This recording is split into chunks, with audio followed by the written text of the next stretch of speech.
Hello guys, আসসালামু আলাইকুম। সবাইকে ঈদ মোবারক, ঈদের শুভেচ্ছা। ঈদের দিন বিকালে যদি কাচ্ছি না তাহলে কি আর ঈদ জমে? তাই আমিও আজ দুই করে ঈদের দিন বিকালে চলে গেলাম আলমাস কিচেনে। কাচ্চি খেপের ফিনি কুটি গেছে যেহেতু মাথাতে, তাহলে তো কাচ্চি খাইতে হইব। পকেটে একটি আনাইতে এবার বড় ভাই লই গেলাম, বড় ভাই টিট দিব।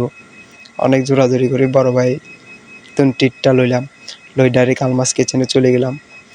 নিজেরও তো একেবারে নায়ক সুপারস্টার সাকিব খানের নানি লাগে, যত দায়ক আমরা হিনির হলে আমরা একটু স্মার্ট লাগবো, এটা স্বাভাবিক। তো এবার আলমাস কিচেনে ঢুকে গেলাম। এগুনের খানা দেখি তো আমি আর নিজের প্রতি লোভ সামনে দেখতে পারি না, নিজে লগে লগে কাচ্ছি গিয়ে অর্ডার দিয়ে দিছি। অর্ডার দিই লগে লগে চারের সাইড একটু ভিডিও লই, ধুই করি, নিজের একটু ক্যামেরার সামনে আনি। এবার না হাইতে কতক্ষণ ধৈর্য ধরে ক্যামেরা ধরে রাখছি, আর তো লগে লগে খানা শুরু করে দিছি। আলমাস কিচেনে খানা দানা শেষ করে গেলাম গই। আলমাস কিচেনের অপর সাইডে একটা বুফ হয়েছে, বুফেতে গেলাম। বুফের ভিতরেও সুন্দর আছে, খারাপ না, নতুন হয়েছে যেহেতু একটু সুন্দর তো থাকবো।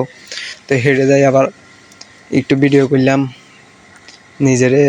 তো মানে কি কমো, তারপরে গিয়ে লাচ্ছি অর্ডার দিলাম, বাইর লাগে একটা ছবি তুললাম, লাচ্ছির একটা ছবি তুললাম। এই পর্যন্ত আজকের ব্লগ। আল্লাহ হাফিজ।